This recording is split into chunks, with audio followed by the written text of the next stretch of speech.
एक दिन भगवान भोलेनाथ माता पार्वती बैठे थे और भगवान भोलेनाथ थोड़ा ऊंची नजरें कर किसी भक्त को देख रहे थे। माता पार्वती ने बोला कि प्रभु आप क्या देख रहे हैं? तो भगवान भोलेनाथ कहते हैं कि देवी सामने देख रहे हो मेरा भक्त आ रहा है, इसने जीवन भर मेरा नाम जाप किया है और मेरी भक्ति कर आज ये मेरे धाम का निवासी होगा और आज ये मेरे कैलाश आ रहा है, तो प्रभु आ जाएगा, आकर बैठ जाएगा यहाँ।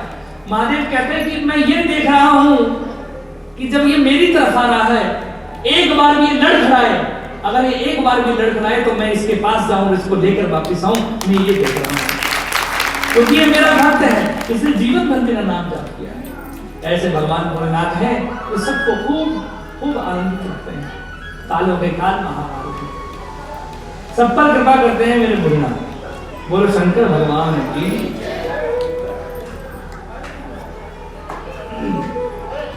एक बार जोर से बोलो हर हर महादेव।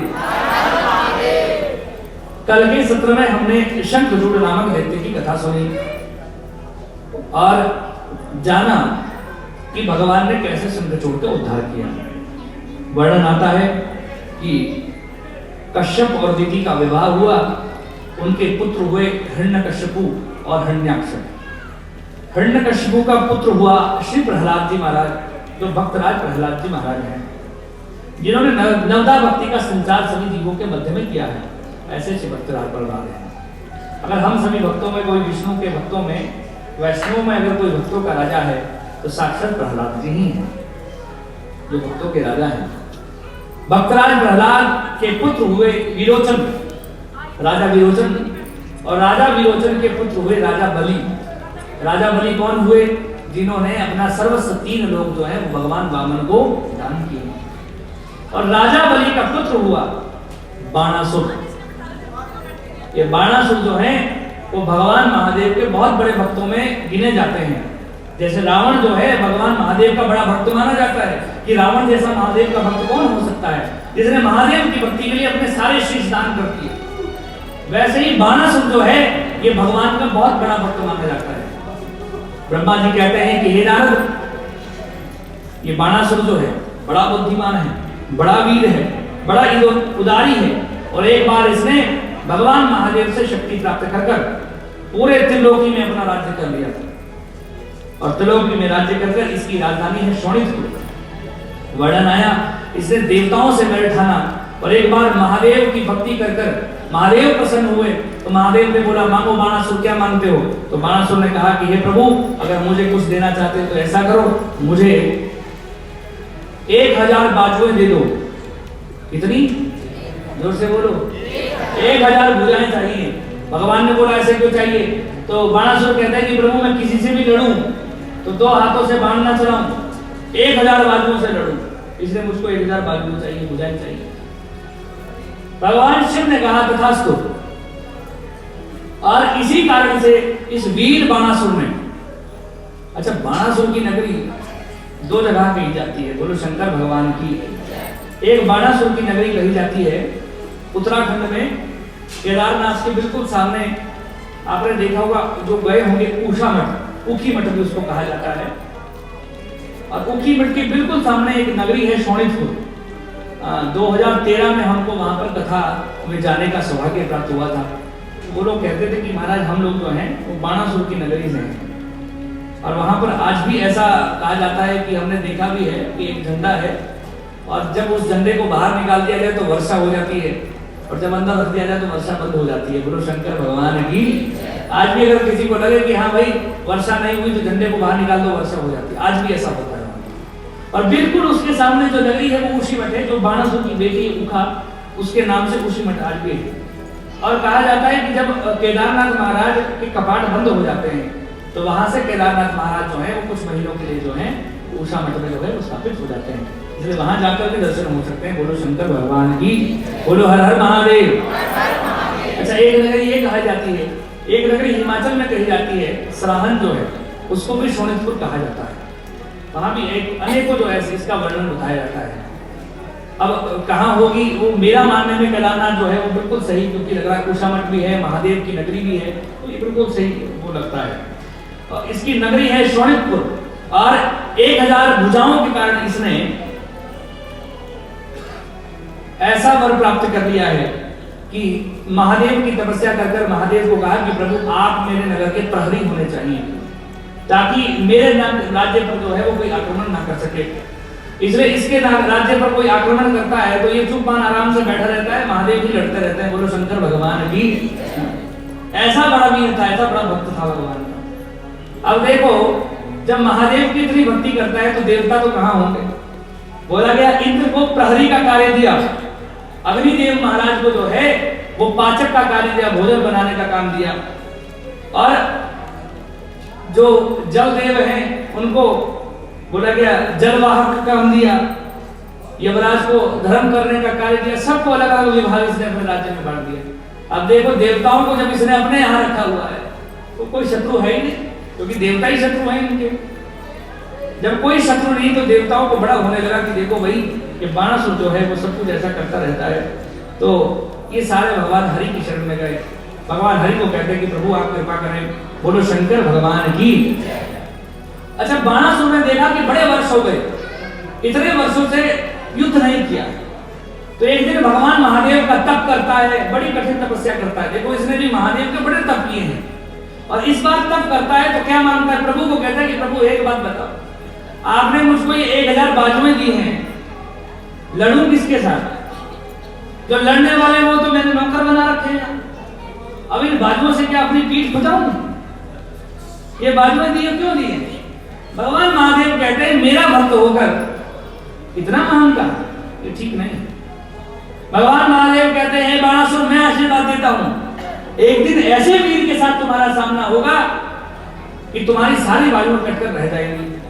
तो बाणासुर कहता है कि प्रभु ये बताओ कि जिस दिन वो वीर होगा उस दिन होगा क्या? खुश होकर कहता है, दुखी नहीं हो रहा है, क्योंकि इसको लग रहा है कि वीर मिलेगा कोई लड़ने वाला। तो भगवान महादेव कहते हैं कि जिस दिन तेरे नगर का मुख्य जो ध्वजा है वो गिर जाएगी तो समझ लेना उस दिन कोई वीर आएगा। तो बाणासुर रोज यही काम करता था, ध्वजा देखता था, आएगा, अभी तो नहीं आया, अभी तो नहीं आया। अब वर्णन आता है कि बाणासुर की एक बेटी है जिसका नाम क्या बताया? उषा। उषा दिन प्रतिदिन बड़ी हुई। एक दिन सो रही थी, स्वप्न में जो है इसने एक पुरुष का दर्शन कर लिया, और वो पुरुष राजकुमार ही था। स्वप्न में दर्शन किया। अब जब स्वप्न में दर्शन किया तो प्रातः काल उठी, और उठकर इसकी एक सखी है जिसका नाम है चित्रलेखा। क्या नाम है? चित्रलेखा। अब चित्रलेखा इसकी सखी है। इस चित्रलेखा को कहती है कि देवी, हमने रात्रि में कोई ऐसा कोई राजकुमार देखा है जिसको देखकर मेरा मन कर रहा है कि मैं उनके साथ विवाह करूं, इसलिए कुछ करो देवी। तो चित्रलेखा जो है वो चित्र बनाने में बड़ी बड़ी प्रख्यात थी, बिल्कुल हूबहू चित्र बना देती थी। बोलो शंकर भगवान की। बड़े अच्छी चित्रकारी करते थे। अच्छा, चित्रकारी भी उन्होंने एक कला है, तो ये कला कहीं ना कहीं अब जो है आज डिजिटल वो जो आज चला है जमाना, उसके कारण जो है वो चित्रकारी का जो ये है वो कहीं ना कहीं कम होता चला गया। आपके यहाँ पर भी माधव है, माधव बड़ी अच्छी चित्रकारी करता है। बोलो शंकर भगवान की। पिछली बार इन्होंने मुझको ठाकुर जी की चित्र दिया, बड़ा सुंदर बनाकर हाथ के द्वारा, क्योंकि चित्रकारी होनी चाहिए, बड़ा अच्छा अलग प्रकार का रूप दिखता है चित्रकारी से। चित्रलेखा ऐसी जो बिल्कुल वैसे ही बना देती है। अनेकों राजाओं के चित्र इसने बनाए, पर उषा कहती ये नहीं है, ये नहीं है, ये नहीं है। अंत में जाकर इसने भगवान श्री कृष्ण का चित्र बनाया, और जैसे ही भगवान श्री कृष्ण का चित्र बनाया तो उषा कहती है कि देवी, ये तो नहीं है, परंतु इनसे मिलते जुलते हैं, इनसे बिल्कुल मिलता जुलता है नहीं, थोड़ा थोड़ा फर्क है, ज्यादा फर्क नहीं है। बोलो शंकर भगवान की। अब सोचने की बात ये, क्या कृष्ण जी और कृष्ण जी के पुत्र अनिरुद्ध जी जो हैं वो बिल्कुल बराबर दिखते होंगे? इसके बाद प्रद्युम्न जी का चित्र बनाया तो बोला ये भी नहीं है ऐसे ही, थोड़ा सा फर्क है। और अंत में जाकर अनिरुद्ध का कृष्ण जी के पुत्र जो हैं उनका चित्र बनाया तो बोलती है कि यही है। अब प्रश्न ये, क्या दादाजी और पोते जी में फर्क नहीं? बोलो शंकर भगवान की। भाई दादाजी की सफेद दाढ़ी तो पोता युवा हो, तो ये बात। परंतु कृष्ण जी और पौत्र अनिरुद्ध बिल्कुल बराबर। इसलिए कहा जाता है भगवान कृष्ण जो है वो 125 वर्ष तक धराधाम पर है। कितने वर्ष तक? 125। परंतु भगवान श्री कृष्ण की कभी भी दाढ़ी मूछें नहीं आई। आपने देखी होगी कहीं कृष्ण जी के चित्रपट में, कभी देखी होगी दाढ़ी मूछें लगी हो? नहीं। नित्यम नवम नवम। जितनी बार आप कृष्ण को देखेंगे उतनी बार आप आकर्षित होंगे, आपको नए कृष्ण दिखेंगे। और वर्णन आता है कि भगवान कृष्ण 125 वर्ष के हो गए परंतु दाढ़ी मूछ नहीं आई, और जैसे 16 वर्ष का बच्चा होता है बिल्कुल वैसे दिखते थे। और इसका भी मैं आपको एक प्रमाण दे सकता हूं कि एक दिन रुक्मिणी जो है वो दूर से देखती है कि उनको लगा कि भगवान कृष्ण आ रहे हैं, परंतु जैसे ही पास आए तो पास आकर दिखा कि नहीं ये तो अनिरुद्ध है। क्या अनिरुद्ध और कृष्ण में फर्क नहीं होगा? जैसे भगवान श्री कृष्ण की कभी दाढ़ी मूछे नहीं है, नित्यम नवम नवम, ऐसे भगवान कृष्ण का स्वरूप है। बोलो शंकर भगवान की धन्य है। अब कृष्ण का अर्थ ही होता है आकर्षयति कृष्ण, जो अपनी ओर आकर्षण पैदा करे वही कृष्ण है। तो भगवान कृष्ण के पौत्र अनिरुद्ध का जो है वो स्वरूप बनाया, जैसे अनिरुद्ध का स्वरूप बना देवी यही है। अब चित्रलेखा योग माया में इतनी कुशल थी कि रात में गई और पलंग के साथ अनिरुद्ध को उठा कर ले आई। बोलो शंकर भगवान की।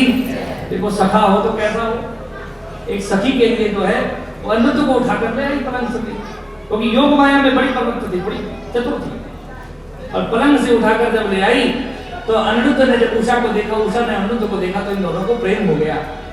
और जब प्रेम हो गया तो बहुत दिनों तक ये दोनों साथ में ही कक्ष में रहते थे। कुछ दिनों बाद कुछ सैनिकों को भनक हुई कि कोई पुरुष जो है वो उषा के कक्ष में है। तो राजा को ये खबर पहुंची और राजा को कहा गया कि कोई पुरुष है जो तुम आपकी बेटी के कक्ष में रहता है। तो राजा ने 10,000 सैनिकों को भेजा, वो जाओ पुरुष को पकड़ कर लाओ, खबर पक्की है। अब जब गए ढूंढा गया तो अनिरुद्ध को पकड़ लिया गया।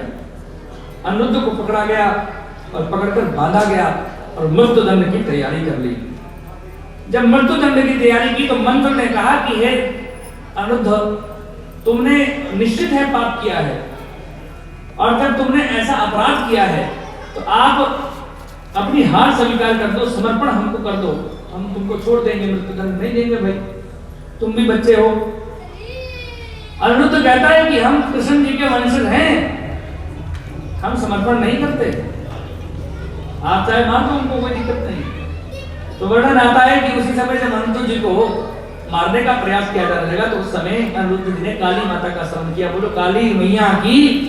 जैसे ही माता काली का स्तवन किया तो अनिरुद्ध जो है वो उनके सामने से छूट गए, भाग गए और भागे। और ये खबर जो है वो नारद जी ने भगवान कृष्ण को बता दी कि आपका जो पुत्र है वो बाणासुर की नगरी में बंधक है। बोलो शंकर भगवान की। भगवान कृष्ण सेना लेकर जो है वो बाणासुर की नगरी पर आक्रमण कर देते हैं और कहते हैं कि हमारा पुत्र हमको लौटा दो भाई। तो बाणासुर कहते हैं कि ऐसे नहीं लौटाएंगे, युद्ध करेंगे। और उसी समय वो ध्वजा भी गिर जाती है। अब जब ध्वजा गिरती है तो बाणासुर समझ आता है कि ये बढ़िया समय है युद्ध करने का। आ गया वो वीर। बाणासुर युद्ध करने के लिए जब आगे बढ़ता तो इतना वीर होता है कि भगवान कृष्ण युद्ध करते हैं कि महाराज भयंकर युद्ध इन दोनों में होता है। भगवान कृष्ण कहते हैं भगवान महादेव को कि प्रभु अपनी माया हटाओगे तो हम इसकी बाजुएं काटें, आप खड़े हो तो कैसे बाजुएं हटें। तो बोला गया कि भगवान ने, महादेव ने अपनी माया हटाई और माया हटाकर तुरंत भगवान कृष्ण ने जन्मणास्त्र का संधान किया और संधान कर जो है उस अस्त्र ने बाणासुर की जो है वो सारी बाजुएं काट दी और केवल 4 बाजुएं रही। तो बाणासुर ने दोनों हाथ जोड़ लिए, चारों हाथों से जो है हाथ जोड़े और हाथ जोड़कर चरणों में गिर गया और कहने लगा प्रभु समझ गया कि वीर भी संसार में है। बोले शंकर भगवान की। मेरा अहंकार खत्म हो गया, मैं सोचता था कि मैं ही वीर इस संसार में हूँ, परंतु मैं समझ गया आप जैसे वीर भी आज विराजमान हैं। आप कौन हैं? तो भगवान कृष्ण ने कहा कि मैं साक्षात हरि का अवतार कृष्ण हूँ। जैसे ही कहा तो महादेव ने आकाशवाणी से कहा कि हे बाणासुर, तुम अपनी बेटी का विवाह भगवान कृष्ण के पौत्र के साथ कर दो। तो बाणासुर कहता है कि प्रभु मैं अपनी बेटी उषा का विवाह जो है वो आपके पौत्र के साथ करना चाहता हूँ। बोलो शंकर भगवान की, बोलो हर हर महादेव। थोड़ा सा और आराम से बोलो हर हर महादेव। जो ही यूं कहा तो इनमें मित्रता हो गई और विवाह की तैयारियां होगी। भगवान कृष्ण कहते हैं हमारी सेना ही हमारा जो है वो बारात है। विधिवत विवाह हुआ और विधिवत विवाह होकर आज बाणासुर ने भगवान कृष्ण की भाव से स्तुति की है और बड़ा बुद्धिमान था। इसको पता था कि शिव जी का दर्शन तो कर लिया परंतु हरि का दर्शन ऐसे तो नहीं होगा और लड़ने के लिए हरि को आना ही पड़ेगा और जब आएंगे तो दर्शन भी कर लूंगा, सेवा भी करूंगा बढ़िया तरीके से। इसलिए वेड़ ठान लिया। बड़ा बलशाली, बड़ा बुद्धिमान था। इसलिए आज भगवान हरि का, भगवान कृष्ण का जो विधिवत सेवा इसने की है, बड़ा बुद्धिमान बाणासुर भगवान का भक्त हुआ। बोलो शंकर भगवान की। एक बार जोर से बोलो हर हर महादेव। और बाणासुर ने भगवान की भक्ति प्राप्त कर ऐसा विख्यात बाणासुर हो गया।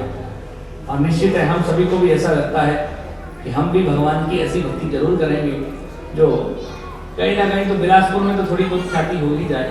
बोलो शंकर भगवान की। कुछ भक्ति तो हो, थोड़ी तो हम लोग करें क्योंकि भोले के सहारे हम लोग पार कर ही जाएंगे। अच्छा, कितने लोग ऐसे हैं जिनको ये पता है कि दुनिया का सहारा जो है वो वास्तविक झूठा है, एकमात्र भोले बाबा का सहारा जो है वो बिल्कुल साथ देने वाला है। जरा दोनों हाथ ऊपर करना। सबका है। फिर भी जब जीवन में संकट आता है तो हम लोग भोले बाबा की ओर नहीं जाते, हम लोग अड़ोसी पड़ोसी और अपने रिश्तेदारों की तरफ जाते हैं कि फंस गया भाई सहायता कर दो। क्यों?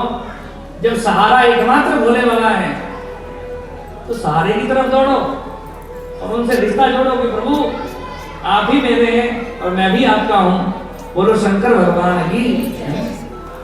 देखिए भगवान से ये संबंध हमको जोड़ना ही चाहिए। क्यों जोड़ना चाहिए? क्योंकि एकमात्र यही संबंध सच्चा है। पत्नी घर की दहलीज तक, पति शमशान तक, बेटा शमशान तक, रिश्तेदार शमशान तक। वही बेटा जिसको अपना मानते वही लट्ठी मार कर आ जाता।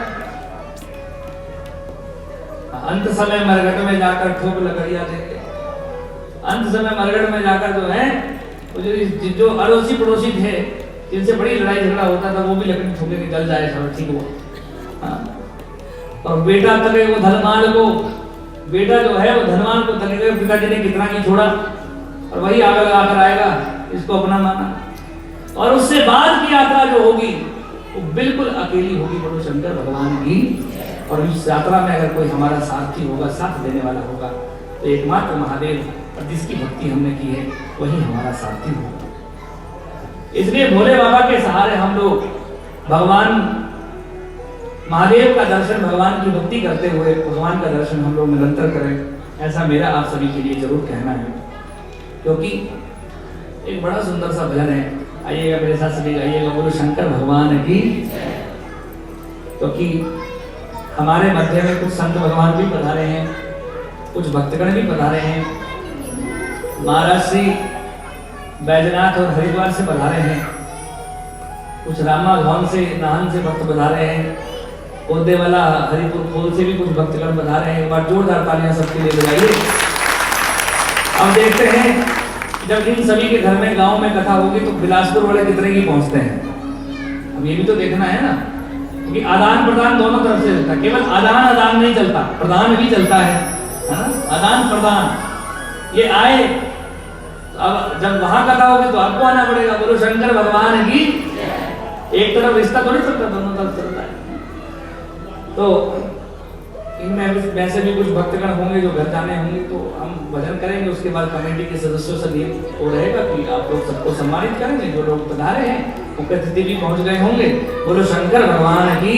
दोनों हाथ उठाकर बोलो जोर से हर हर महादेव। और मेरे साथ गाइए, क्योंकि भगवान भोलेनाथ का सहारा एकमात्र ऐसा सहारा है जो हम सभी पर भगवान भोलेनाथ कृपा करते हैं। आइएगा सभी भाव से गाइएगा। मेरे भोले के सहारे शिव शंकर डमरू वाले, मेरे भोले के सहारे शिव शंकर डमरू वाले, मेरी नैया सागर से तू पार लगा दे, मेरी नैया सागर से तू पार लगा दे, ओ मेरी नैया सागर से तू पार लगा दे, मेरी नैया सागर से पार लगा दे। तेरे भोले के सहारे शिव शंकर डमरू वाले, मेरे भोले के सहारे शिव शंकर डमरू वाले, ओ मेरे भोले के सहारे शिव शंकर डमरू वाले, मेरे भोले के सहारे शिव शंकर डमरू वाले, ओ मेरी नैया सागर से तो पार लगा दे, मेरी नैया सागर से पार लगा दे, ओ मेरी नैया सागर से तो पार लगा दे, मेरी नैया सागर से। उठाइएगा जरा दोनों हाथ और मीठी मीठी तालियों की सेवा। राम महादेव।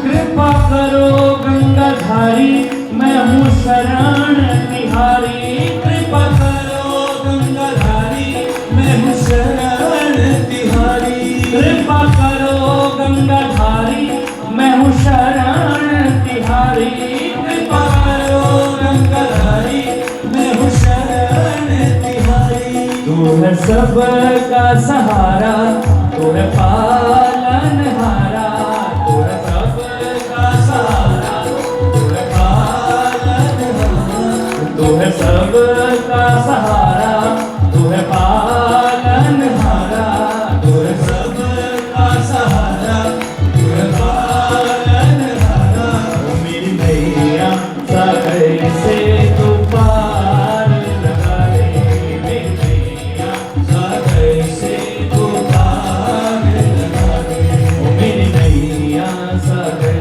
से तू पार लगा दे, मेरी नैया सागर से तू पार लगा दे, ओ मेरे भोले के सहारे शिव शंकर डमरू वाले, मेरे भोले के सहारे शिव शंकर डमरू वाले।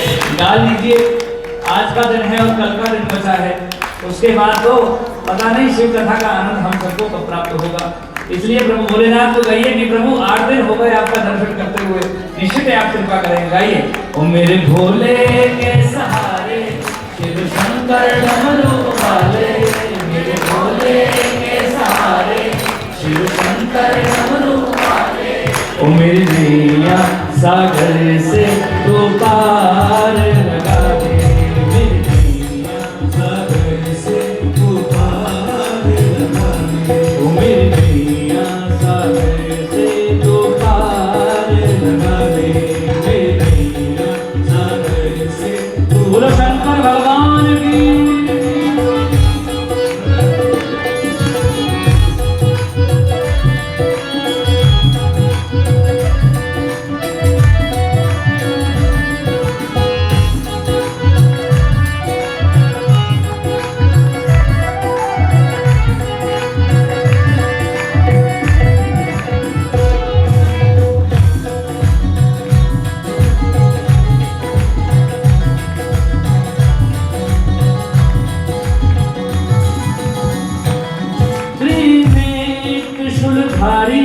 नंदी की है सवारी, त्रिशूलधारी नंदी की है सवारी, त्रिशूलधारी नंदी की है सवारी, देखो हम तो गवाएंगे क्योंकि अब समय बहुत हो गया सिखाते सिखाते, तो अब आपको भक्ति का संचार और करवाना पड़ेगा, गवाना पड़ेगा। गाओ जरा। त्रिनेत्र शूलधारी नंदी की है सवारी, त्रिनेत्र शूलधारी नंदी की है सवारी, ओ त्रिनेत्र शूलधारी नंदी की है सवारी, त्रिनेत्र शूलधारी नंदी की है सवारी।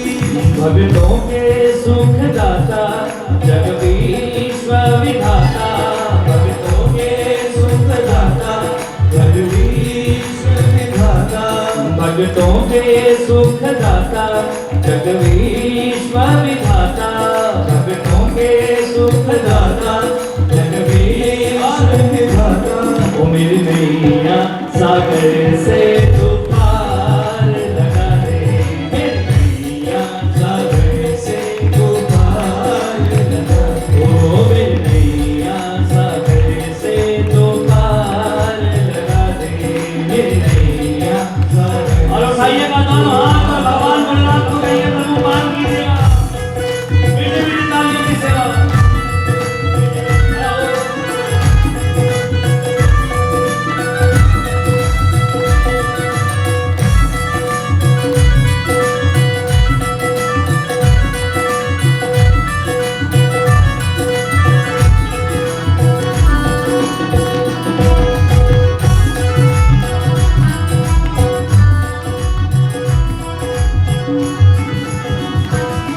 शिव नाम महिमा गावे जीवन का सुख पावे, शिव नाम महिमा गावे जीवन का सुख पावे, शिव नाम महिमा गावे जीवन का सुख पावे, शिव नाम महिमा गावे जीवन का सुख पावे। हम भी गा रहे हैं, सब भी गा रहे हैं, हम भी गा रहे हैं, सब भी गा रहे हैं, ओ हम भी गा रहे हैं, सब भी गा रहे हैं, हम भी गा रहे हैं, सब भी गा रहे हैं। ओ मेरी नैया सागर से तू पार लगा दे, मेरी नैया सागर से तू पार लगा दे, ओ मेरी नैया सागर से तू पार लगा दे, मेरी नैया सागर से तू पार लगा दे। ओ मेरे भोले के सहारे शिव शंकर डमरू वाले, मेरे भोले के सहारे शिव शंकर डमरू वाले, ओ मेरे भोले के सहारे शिव शंकर डमरू वाले, मेरे भोले के सहारे शिव शंकर डमरू वाले।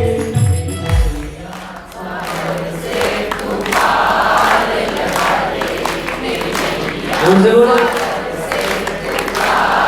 ऐसे तो कुर्सी भी पार लगाने वाला नहीं है भाई, हाँ थोड़ा जोर से गाओ। उठाइएगा दोनों हाथ, जिसको आनंद आ रहा हो दोनों हाथों को उठते चलिए, और आओ दोनों हाथ उठाकर तालियों की सेवा। क्या बोला है? ओ मेरी नैया सागर से तू पार लगा दे, मेरी नैया सागर से तू पार लगा दे, ओ मेरे भोले के सहारे शिव शंकर डमरू वाले, मेरे भोले दोनों हाथ ऊपर, मीठी मीठी तालियों की सेवा वाले, ओ मेरे भोले के सहारे शिव शंकर डमरू वाले, मेरे भोले के सहारे शिव शंकर डमरू वाले, ओ मेरी नैया सागर से तू पार लगा दे, मेरी नैया सागर से तू पार लगा दे, ओ मेरी नैया सागर से तू पार लगा दे, मेरी नैया सागर से तू पार लगा दे। ओम नमः शिवाय, ओम नमः शिवाय, हर हर भोले नमः शिवाय, नमः शिवाय, ओम नमः शिवाय, हर हर भोले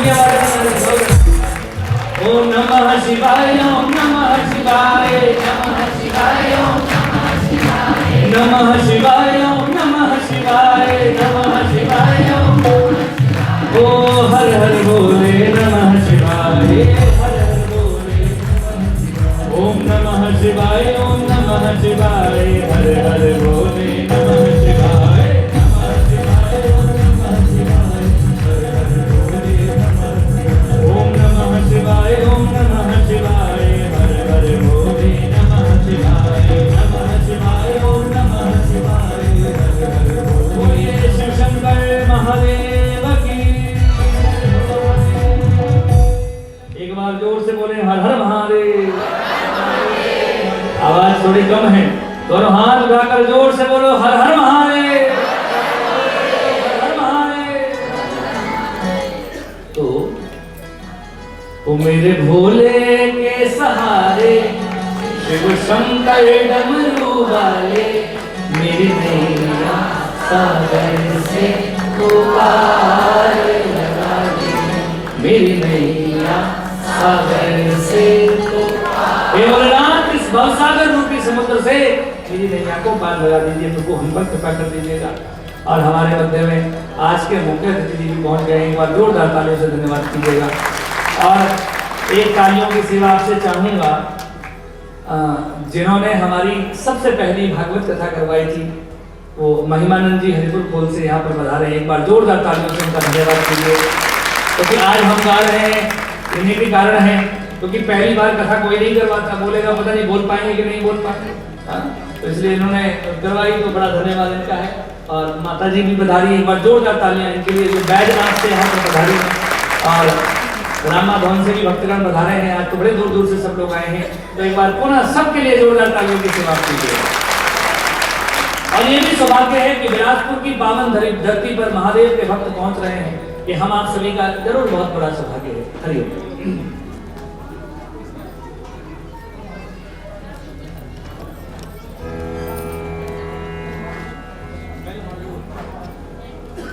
हेलो बोल शंकर भगवान की हर हर महादेव।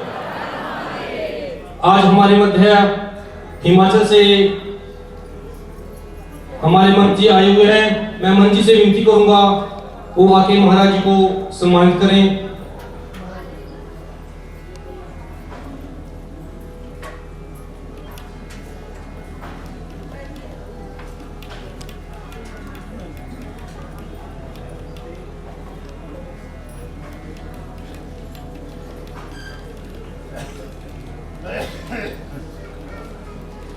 जोरदार तालियों से इनका स्वागत करें।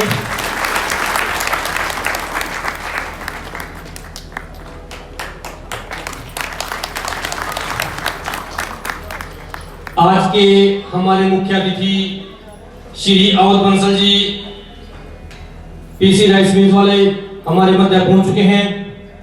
हम उनका यहां पहुंचने पर हार्दिक अभिनंदन स्वागत करते हैं। श्री अवध बंसल जी का परिवार सभी धार्मिक कार्यों में बढ़ चढ़ भाग लेता है और इस बंसल परिवार का काली माता मंदिर से विशेष लगाव है। समय समय पर यह परिवार सभी धार्मिक संस्थाओं में बढ़ चढ़ कर भाग लेता है। श्री अवध बंसल जी का यहाँ पहुंचने पर हम हार्दिक अभिनंदन दिल की गहराइयों से स्वागत करते हैं। मैं श्री अवध बंसल जी से प्रार्थना करूंगा अपनी धर्म पत्नी के साथ मंच पे आके महाराज जी से आशीर्वाद लें। इनके साथ श्री राजकुमार बंसल जी, रामकुमार बंसल जी अपनी धर्म पत्नी के साथ आए और महाराज जी का आशीर्वाद लें।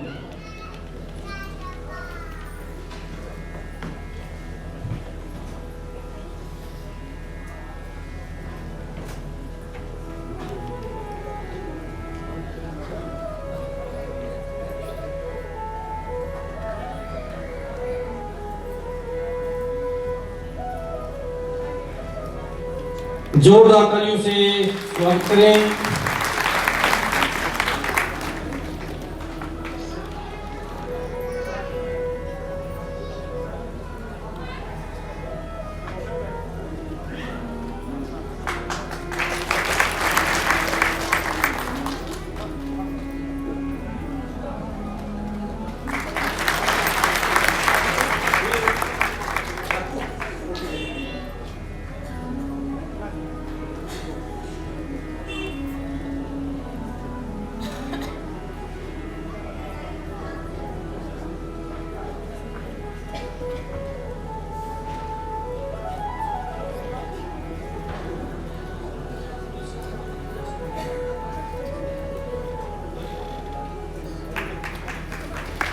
आज के हमारे यजमान श्री पुनीत बंसल जी, श्री संजीव वर्मा जी, श्री डिम्पल बंसल जी, श्री परवीन बंसल जी, मैं सभी साथियों से विनती करूंगा मंच पे आके महाराज जी से आशीर्वाद लें। इनके साथ श्री कुलदीप सिंगला जोनी जी, श्री अरुण सिंगला जी, तजिंदर सैनी जी, उन सभी से विनती करूंगा वो भी मंच पे आके महाराज जी से आशीर्वाद लें। और हमारे आरएसएस के खंड विस्तारक श्री नक्षत्र जी से भी विनती करूंगा वो भी मंच पे आके महाराज जी से आशीर्वाद लें। और हमारी यूथ क्लब जो समय समय पर ब्लड डोनेशन कैंप अन्य धार्मिक कार्य करती है, आज के प्रसाद की सेवा भी हमारे यूथ क्लब ने की। मैं यूथ क्लब के सभी साथियों से विनती करूंगा वो भी मंच पे आके महाराज जी से आशीर्वाद लें। यूथ क्लब के श्री अतुल सिंगला जी, के मंगला जी,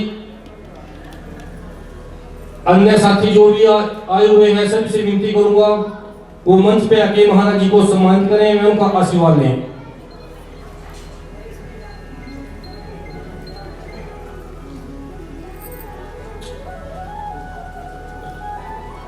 और हमारे हिमाचल प्रदेश से भिन्न शहरों से, कोदेवाला से, दूसरी अन्य जगहों से जो साथी आए हुए हैं उनसे भी मेरा विशेष आग्रह रहेगा इनके यूथ क्लब के बाद वो भी मंच पे आके महाराज जी का आशीर्वाद लें। हिमाचल प्रदेश से आए हुए संगत से मेरी विनती रहेगी वो भी मंच पे आके महाराज जी से आशीर्वाद लें।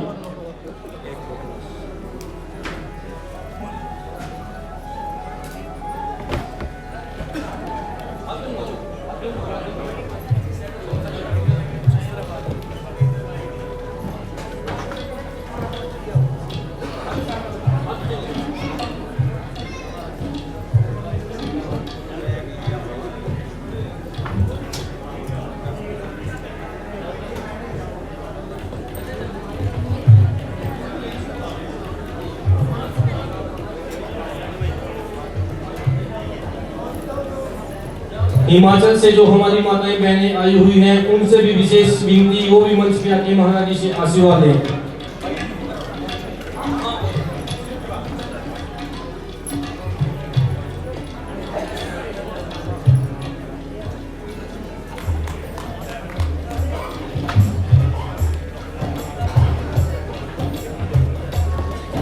श्री वेद व्यास ट्रस्ट कुंड के साथी वो भी मंच पे आके महाराज जी को सम्मानित करें। Shri Ved Vyas Kheda trust committee.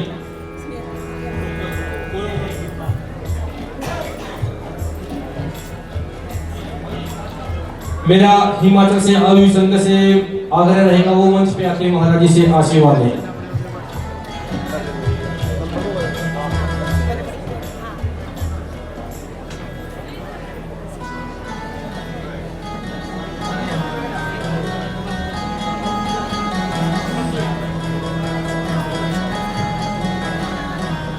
श्री सन्नी जी जो हमें इस भगई लाइव टेलीकास्ट दिखा रहे हैं, हम उनका भी यहाँ पहुँचने पर बहुत बहुत स्वागत करते हैं। श्री सन्नी जी हर रोज हमें अपने गांव से स्पेशल आते हैं, निःशुल्क हमारी सेवा कर रहे हैं, हम इनके बहुत बहुत आभारी हैं।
श्री राधा कृष्ण सेवा मंडल के सभी सदस्यों से विनती है, कथा विश्राम के बाद सभी सदस्य कथा पंडाल में ही रुके।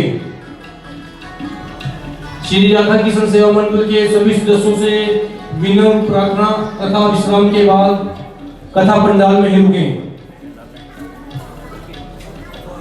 और मैं यूथ क्लब के सदस्य श्री ए के बंगला जी से विनती करूंगा 2 मिनट के लिए आए, वो भी अपने विचार के। श्री ए के बंगला जी। व्यासपीठ पर विराजमान आचार्य श्री वीरेश मैत्रेय जी और मंच पर विराजमान हमारे पूजनीय माता जी के चरणों में यूथ क्लब के सभी सदस्यों की तरफ से कोटि कोटि प्रणाम। जैसा कि आप सभी को पता होगा, इस रविवार इस पंडाल में एक ब्लड डोनेशन कैंप का आयोजन किया गया था, जिसमें यूथ क्लब के सदस्यों ने आप सबके सहयोग से 260 यूनिट रक्त एकत्रित किया, जो अपने आप में एक रिकॉर्ड है।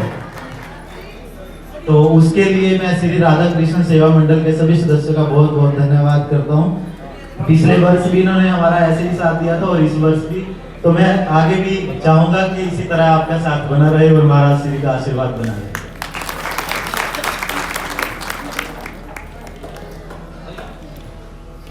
श्री रविदास सभा बिलासपुर वो भी यहाँ पहुंची है, उनसे भी मेरी विनती रहेगी वो भी मंच पे आके महाराज जी से आशीर्वाद लें। श्री रविदास सभा बिलासपुर।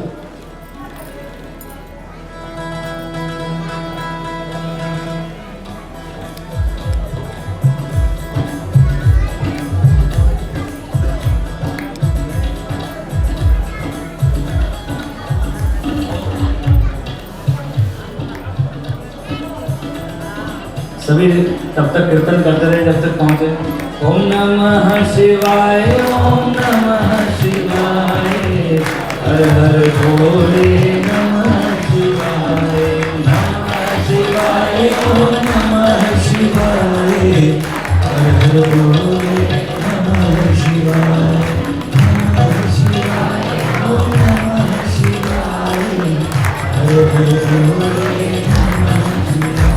ओम नमः शिवाय, ओम नमः शिवाय, हर हर भोले नमः शिवाय, नमः शिवाय, ओम नमः शिवाय, हर हर भोले नमः शिवाय, ओम नमः शिवाय, ओम नमः शिवाय, हर हर भोले ओम नमः शिवाय, ओम नमः शिवाय, नमः शिवाय, ओम नमः शिवाय, ओम नमः शिवाय।